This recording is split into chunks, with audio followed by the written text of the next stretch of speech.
Omeo aho iry tendrombohitra iry. Izany no lohahevitra iarahantsika mandinika amin'izao maraina izao, manasanao mba haharitra hatramin'ny farany.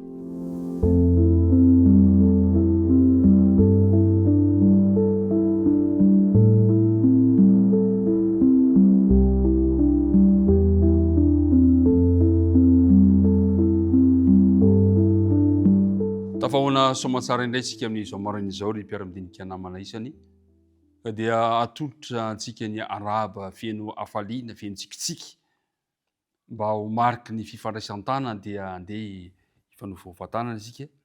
Ny tompony hombanao hatrany hatrany ary ny fiadanana ny tsy sorony aminao sy ny ankohonanao.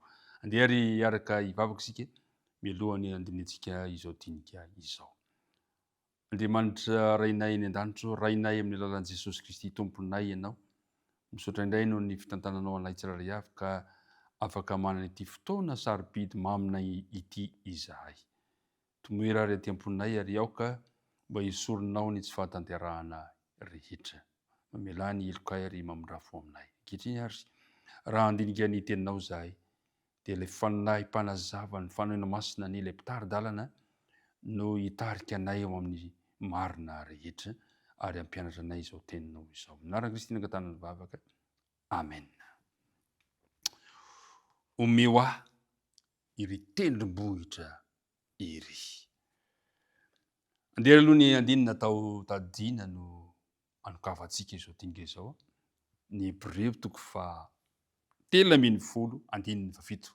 Nanomboka omaly isika dia nanomboka nihitra tamin'izany ary roso kelikely fa somary mahazatantsika ihany io teny io. Tsarovy ny mpitondra anareo izay nitory ny tenin'Andriamanitra taminareo. Heverony ny hafaran'ny fiainany ka arao ny finoany. Mahafinaritra izany. Dinio, tsarovy ny mpitondra anareo. Mila matsiaro ireny mpitondra ireny isika. Mandinika ny fiainany. Dia arao izany. Androany dia hijery toe-javatra anankiray. Isika maly isika dia nijery ny fahatokin'i Kaleba, lehilahy anankiray izay manana fahasahiana. Mbola toiza antsika androany izany. Niafara tamin'ny inona izany fahasahiana izany manasa anao ny mba hanokatra amin'ny Nomery 2:240. Nomery 2:240 ka ny 2:220. Dia zao no vaky ny teny amin'ny anaran'i Jesosy.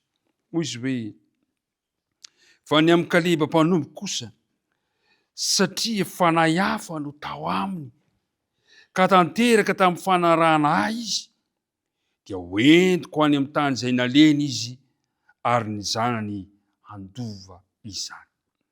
Nanana ny fanahy ny fahirezana i Kaleba. Fanahy hafa no tao amin'ny Kaleba. Fanahy hafa no tao amin'ny Kaleba. Ao amin'ny Nomery 2:230.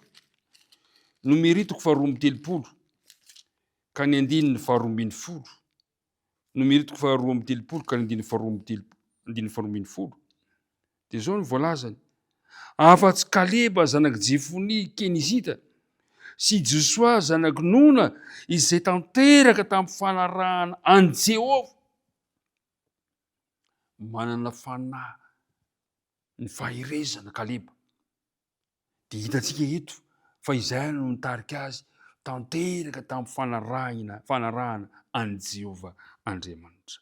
Mahafinaritra izany toe-javatra izany tanteraka tamin'ny fanarahana an'Andriamanitra i Kaleba. Zao no voalaza ao amin'ny Deutéronomie 1 ka ny 9:30.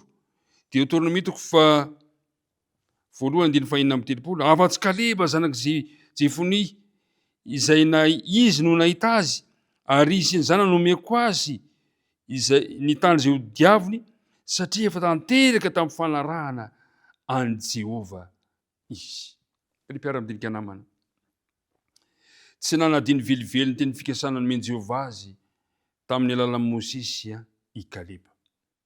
Niorina tamin'ny faharesen-dara tao anatiny ny tatitra nataony ka fa miaraka amin'ny fitaren'Andriamanitra sy ny fanampiny isan'andro izy. Marina fa ny fanohitra ny tatitra nataony ireto mpisafitany 10 izay nampiororin'ny Israelita ny tatitra nataony Kaleba. Satria ny tatitra nataony Kaleba dia tatitra amin'ny fahatokiny, fanoloran-teny tanteraka tamin'ny teny fikasan'ny Tompo. Zao ny voalaza mantsy eo amin'ny Josoa 4:20 ka ny 9:9. Zao ny voalaza ny Josoa. Ao amin'ny bokin'ny Josoa 4:20 ka ny 9:9. Kanefa ireo rahalago izay niara-niakatra tamiko dia nanaketraka ny fon'ny olona. Fa izaho kosa tanteraka tamin'ny fanarahana ny Jehova Andriamanitro. Tena nijoro vavolombelona i Kaleba. Nijoro vavolombelona Kaleba. Fa hoy izy Kaleba manao hoe ireo rahalago reo dia nanaketraka ny fon'ny olona. Aza mba manaketraka ny fon'ny olona e. Aza manakivo ny fon'ny olona. Fa aoka ianao mba pampahery eo anatrehany toe-javatra misy. Aoka tsy ianao ny manaketraka ny fon'ny olona. Fa i Kaleba lehilahy napitraka ny olona. Hoy izy hoe fa izaho kosa tanteraka tamin'ny fanarahana. Tsy menatra izy ny teny an'izany. Sahany, fantany izay ninony. Midika izany fa tena nanaraka ny Jehova tamin'ny fony tanteraka. Natokany Kaleba ho an'Andriamanitra tanteraka ny fiainany. Tsy mba nanaraka ivelambelany fotsiny an'Andriamanitra izy, fa tena nanoka tena ho an'Andriamanitra izy. Ary zay nahatonga hoe fanahy hafa no tao amin'ny Kaleba. Fantatsika tsara fa na dia teo amin'ny 520 taonany aza dia nitoetra ho ohatra mandrakariva. Azo ny tompona miatrana fitokisana tanteraka i Kaleba. Ary mpiara amin'dinika namana. Anika sahany Kaleba no ny tena dia teo amin'ny 520 taonany aza. Dia zao ny voalaza eo amin'ny 9:120. Nefa mbola matanjaka ihany aho zao tahaka ny andro izay nanirahany Mosesy aho. Fantatsika tsara fa efa 520 taona zao Kaleba. Raha toka teo amin'ny 70 taona izy nanirahany Mosesy azy, mbola tsy miova. Dia hoy izy hoe tahaka ny tanjako tamin'izany ihany mbola tanjako ankehitriny. Mba hiady, na hivoaka, na hiditra, ary ankehitriny omeo ahy iry tendrombohitra iry izay nolazainy Jehova tamin'izany andro izany. Fa efa rena aho tamin'izany andro izany fa nitoetra teo ny anakita, sady nisy tanàna lehibe mimanda. Angamba omba ahy Jehova dia aroaka azy aho araka izay nolazainy Jehova. Mahafinaritra zany fiaikana ataon'ny lehilahy efa nahazo taona izany. Mandrakariva ny olona rehefa mifidy tany dia tany lonaka. Tany mety mora azahoana rano, mora iainana. Fa ny Kaleba kosa omeo ary tendrombohitra iry. Tendrombohitra Hebrona. Io no nangatahany. Ry mpiara-midinika namana, ny teny fikasan'Andriamanitra dia tsy tanteraka ho azy. Tsy tanteraka fotsiny amin'izao fa tsy maintsy mila finoana izany. Mila herim-po izany. Mila fahatokiana tanteraka an'Andriamanitra izany.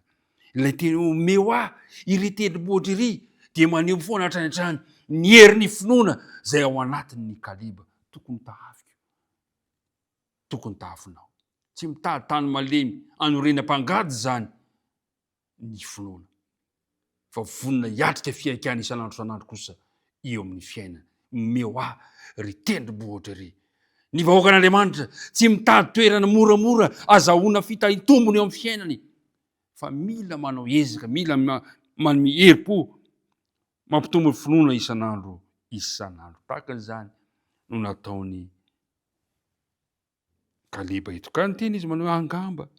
Ilay teny angamba dia azo anambarana tahotra, fisalasalana. Marina izany amin'ny maha-olombelona azy. Angamba omba ihany Jehova.